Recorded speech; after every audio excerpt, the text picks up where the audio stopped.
Baik, perkenalkan nama saya Rasti Dewi Sui, saya dari Fakultas Ekonomi Prodi Manajemen.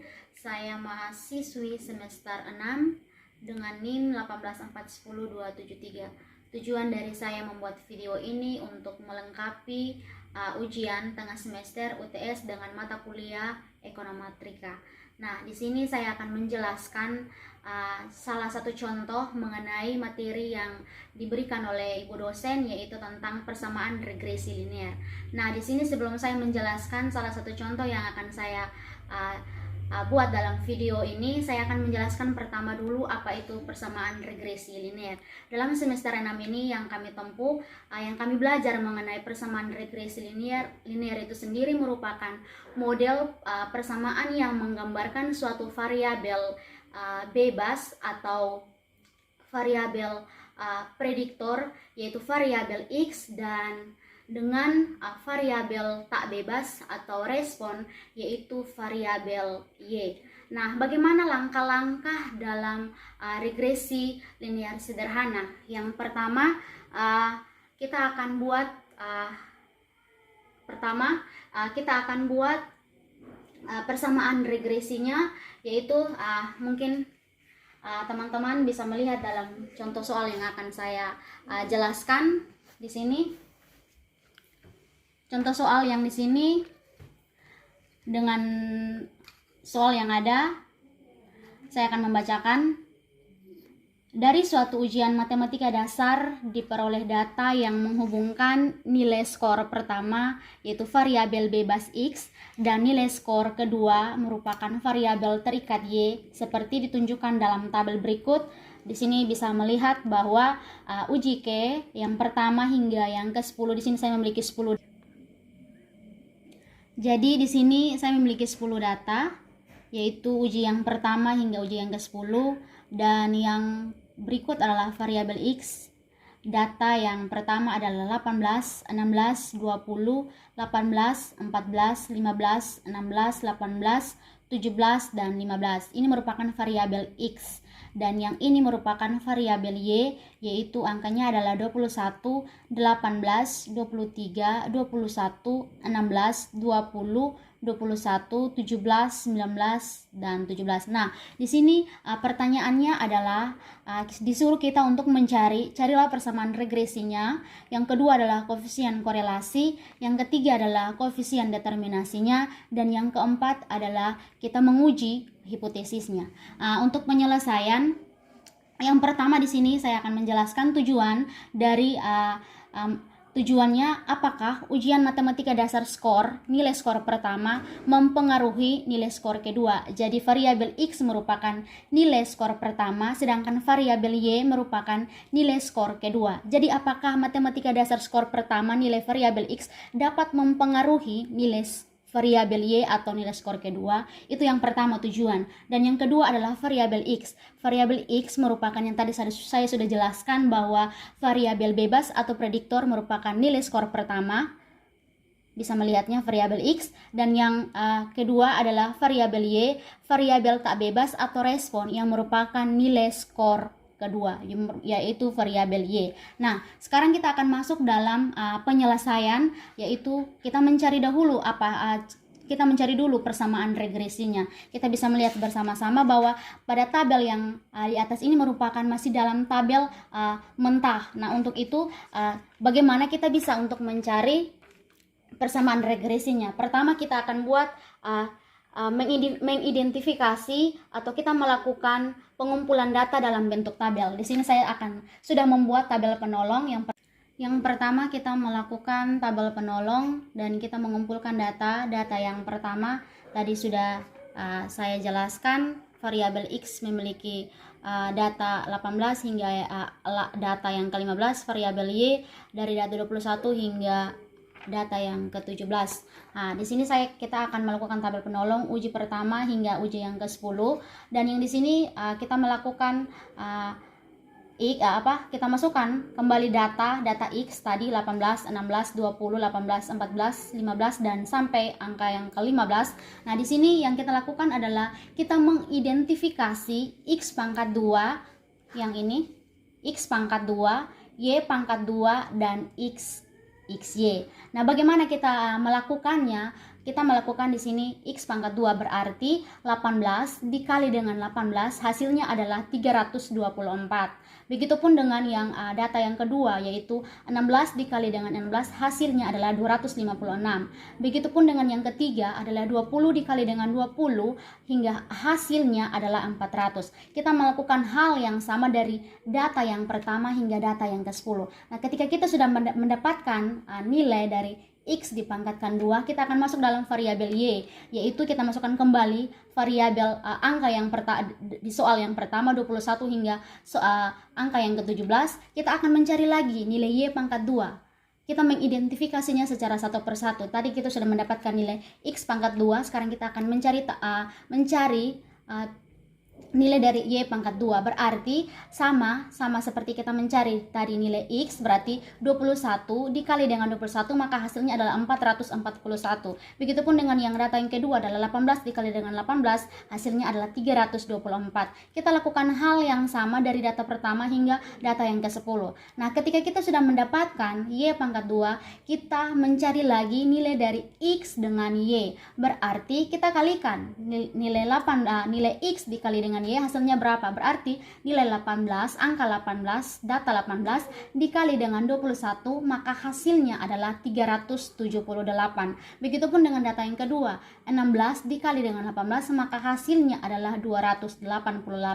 Nah, ketika kita sudah mendapatkan nilai dari X dipangkatkan dengan 2, Y dipangkatkan dengan 2, X dikali Y, maka kita setelah itu kita melakukan total atau yang disebut dengan sigma, yang dimana variabel X hasilnya adalah 167. Didapat dari mana? Didapat dari penjumlahan dari 18 ditambah 16, 20 ditambah 18, 18 tambah 14 hingga yang ke data yang ke-10 yaitu 15, maka hasilnya adalah 167. Kita melakukan total, kita mencari tahu hasil dari akhir dari data-data tersebut itu adalah berapa. Nah, di sini data X yang saya dapat adalah 167, data X pangkat 2 hasilnya adalah 2,819, data Y hasilnya 193, data Y pangkat 2, variabel Y pangkat 2 hasilnya 3,771, XY hasilnya adalah 3,248. Nah, di sini saya sudah mendapatkan sigma dari data X pangkat 2, Y pangkat 2 dan XY. Nah, ketika kita sudah mendapatkan hasil atau total, kita sudah mengidentifikasi satu persatu variabel, kita akan masuk dalam koefisien regresi B ditentukan dengan menggunakan rumus yang telah diberikan. Nah, di sini saya mau bilang bahwa tabel penolong ini sangat membantu kita dalam kita melakukan koefisien regresi, konstanta, dan seterusnya. Di sini koefisien regresi B ditentukan dengan menggunakan rumus. Di sini bisa melihat bahwa rumus yang ditentukan yang diberikan yaitu adalah B sama dengan N sigma X1 Y1 kurang sigma X1 dikali dengan sigma Y1 dibagi dengan N sigma X1 pangkat 2 dikurang dengan sigma X1 dikuadratkan dengan sigma X1 kuadrat 2. Nah, di sini saya memiliki 10 data. N ini merupakan jumlah data. Jadi kita masukkan nilai N adalah 10 dikali dengan 3248 didapat dari nilai dari variabel XY yaitu 3248 dikurang dengan, kita mengikuti rumus yang ada, dikurang dengan sigma X1 nilainya adalah 167 dikali dengan 193 merupakan nilai dari sigma Y1. Ini 193 dibagi lagi dengan 10 dikali dengan 2819 nilai dari X pangkat 2 kurang dengan sigma X1 yaitu 167 dipangkatkan dengan 2. Maka hasilnya adalah 32480 dikurang dengan 32231.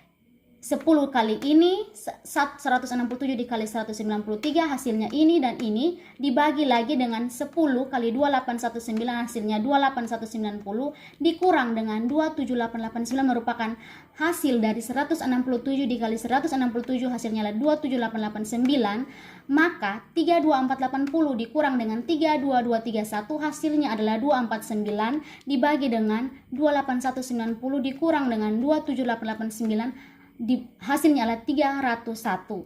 Maka 249 dibagi dengan 301 hasilnya adalah 0,827. Ini merupakan koefisien regresi B. 0,87 merupakan koefisien regresi B. Nah, kita sudah mendapatkan nilai dari koefisien.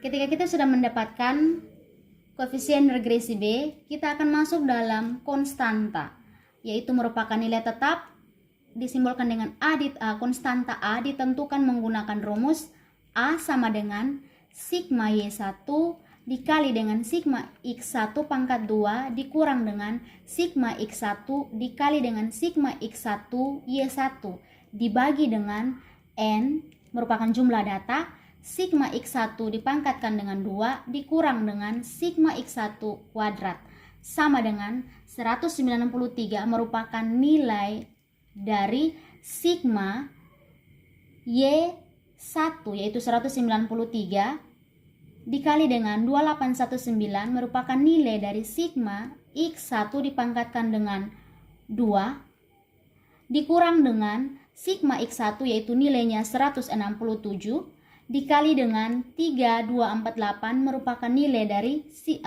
hasil dari variabel XY.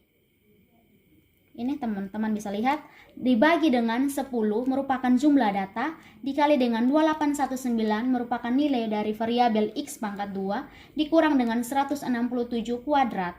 Hasilnya adalah 544067 dikurang dengan 542416 dibagi dengan 28190 dikurang dengan 27889 merupakan hasil dari persamaan di atas.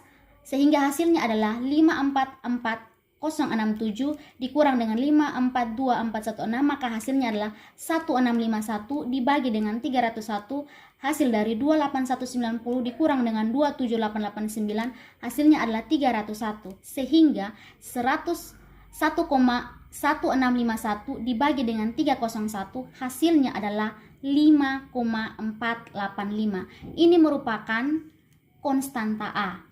Nah, kita sudah mendapatkan koefisien regresi B dan kita sudah mendapatkan konstanta A dengan menggunakan rumus yang ada. Sehingga model persamaan regresi linier sederhananya adalah Y sama dengan 5,485 ditambah dengan 0,827 X.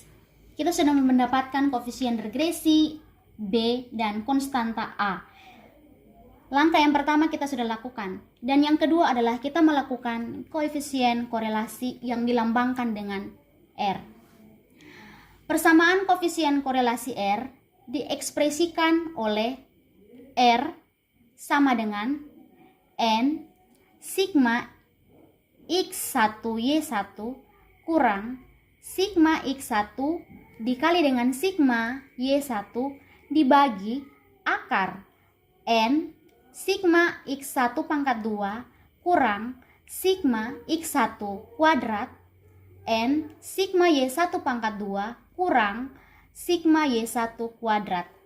Hasilnya adalah N merupakan jumlah data 10, 3248 merupakan nilai dari variabel X1 Y1 kurang 167 merupakan variabel X1 dikali dengan 193 merupakan variabel dari sigma Y1 dibagi akar dari 10 dikali dengan 2819 merupakan nilai dari sigma X1 pangkat 2 dikurang dengan 167 kuadrat kan. 10 dikali dengan 3771 dikurang dengan 193 kuadrat sama dengan 32480 kurang 32231 dibagi dengan 28190 dikurang dengan 27890 33710 dikurang dengan 37249 sehingga hasilnya adalah 249 dibagi dengan 301 dikali dengan 461 ini kurang ini hasilnya ini kurang ini hasilnya ini, jadi kita kalikan Sehingga 249 dibagi dengan ini kali ini hasilnya 138761, 249 dibagi dengan 138761 sehingga hasilnya adalah 0,0017. Nah, ini merupakan nilai dari koefisien korelasi. Nah, nilai ini memberi arti bahwa hubungan variabel bebas prediktor X dengan variabel terikat respon Y adalah presentasinya adalah 17%. 17% didapat dari mana? Ini merupakan nilai dari koefisien korelasi yaitu 0,17. Jadi, skor kedua memang dipengaruhi oleh konsumsi nilai skor pertama. Kita sudah mendapatkan nilai koefisien korelasi R. Nah, kita akan masuk dalam langkah selanjutnya yaitu koefisien determinasinya R pangkat 2. Dari kasus di atas, maka koefisien determinasinya adalah R pangkat 2 R kuadrat sama dengan 0,028. 0,028 didapat dari 0,17 dikalikan dengan 0,017 sehingga hasilnya adalah 0,028. Nilai ini berarti bahwa 28% variabel bebas prediktor, tadi saya sudah di awal menjelaskan, prediktor X dapat menerangkan atau menjelaskan variabel tak bebas, respon Y, dan 72% dijelaskan oleh variabel lainnya. Itu merupakan koefisien determinasinya R pangkat 2 yang nilainya adalah 0,028. Nah, ketika kita sudah mendapatkan koefisien determinasinya, kita akan masuk dalam langkah selanjutnya yaitu uji hipotesis. Dari kasus di atas, diketahui koefisien determinasinya adalah R pangkat 2 atau R kuadrat 0,028 yang tadi ini R pangkat 2. Koefisien korelasinya R sama dengan 0,17 yang ini. Jumlah data N, tadi saya memiliki 10 data, jadi kita masukkan N di sini adalah 10. Hipotesis yang diasumsikan atau diajukan H0 bagi beta sama dengan 0, variabel X tidak berpengaruh signifikan terhadap Y. H1 dibagi dengan beta tidak sama dengan 0, variabel X berpengaruh signifikan terhadap Y.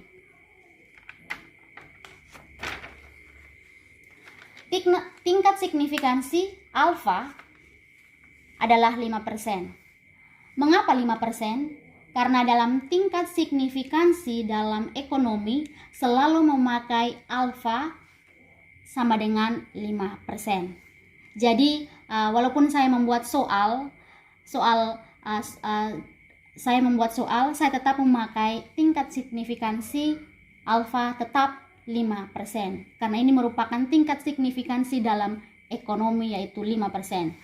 Nilai T hitung T sama dengan R akar dari N kurang 2 dibagi dengan 1 kurang akar dari 1 kurang R pangkat 2 sama dengan 0,17 merupakan nilai dari koefisien korelasi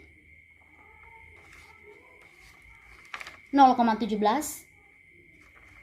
Akar dari 10 kurang 2 N merupakan jumlah data dikurang dengan 2 dibagi dengan akar dari 1 kurang 0,028 yaitu 0,17 dikali dengan 0,17 hasilnya adalah 0,28. 1 merupakan rumus dari nilai T hitung sama dengan 0,17 akar dari 10 kurang 2 adalah 8 dibagi dengan 0,972 merupakan akar dari 1 kurang 0,028 sama dengan 0,17 dikali dengan 2,82 akar dari 8 dibagi dengan 0,985 merupakan hasil dari akar dari 0,972 sehingga kita bisa mendapatkan nilainya yaitu 0,17 dikali dengan 2,82 dibagi 0,985 hasilnya adalah 0,483. Ini merupakan nilai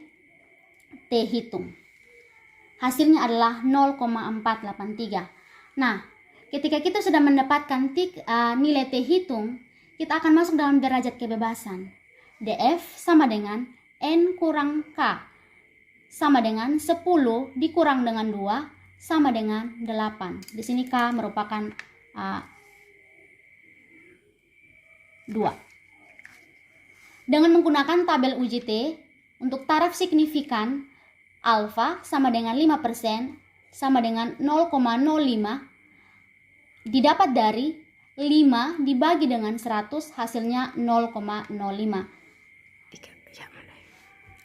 Dengan menggunakan total UJT untuk taraf signifikan alfa sama dengan 5%, nanti teman-teman bisa melihat tabel UJT ada pada Google, teman-teman bisa searching. Di situ ada tabel T, alfa sama dengan 5% sama dengan 0,05 merupakan hasil dari 5 dibagi dengan 100 hasilnya 0,05, dan DF sama dengan 8, hasil dari 10 kurang 2 sama dengan 8, maka diperoleh nilai T pada tabel yaitu 2,306. Nah, 2,306 ini didapat dari tabel T yang tadi saya katakan bahwa nanti teman-teman bisa mendownloadnya di Google. Di situ tadi 5 dibagi dengan 100 hasilnya 0,05. Nah, teman-teman bisa melihat di tabel tersebut angka yang menunjukkan 0,05 dan DF-nya 8. Angka yang ke-8 itu menunjukkan angka yang saya tulis, yang saya dapat adalah 2,306. Itu merupakan uji tabel T. Kenapa 2306? Karena 10 kurang 2 adalah 8, sehingga di situ 8 menunjukkan angka 2,306. Nah, kita sudah mendapatkan derajat kebebasan dan kita sudah melihat uji T, tabel uji T. Kita membandingkan T hitung dengan T tabel. Tadi T hitung yang ini 0,483 dengan T tabel. Berarti T hitung lebih kecil T tabel sama dengan 0,483 lebih kecil dari 2,306. Yang ini merupakan T tabel. 2,306 hasil dari 0,05.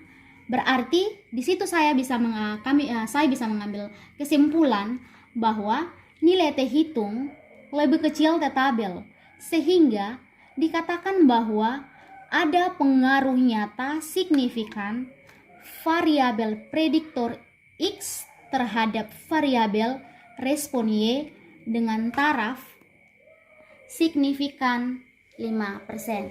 Nah, itu merupakan kesimpulan yang bisa saya ambil dari contoh soal yang sudah saya jelaskan tadi. Jadi kesimpulannya bahwa nilai T hitung lebih kecil dari T tabel, sehingga dikatakan bahwa ada pengaruh nyata signifikan variabel prediktor X terhadap variabel respon Y dengan taraf yang tadi saya sudah katakan bahwa dalam ekonomi tingkat signifikansi itu adalah 5%. Nah, mungkin ini sedikit dari saya penjelasan mengenai persamaan regresi linear sederhana. Kiranya apa yang saya jelaskan, apa yang sudah saya paparkan jauh dari kata sempurna, jauh dari apa yang diharapkan, tetapi kiranya ini menjadi jadi sekian dari saya yang dapat saya paparkan dan saya jelaskan. Kiranya ini dapat bermanfaat dan bagi yang menonton kiranya dapat mengerti dan bisa dapat memahami tentang persamaan regresi linear sederhana. Sekian dari saya, terima kasih.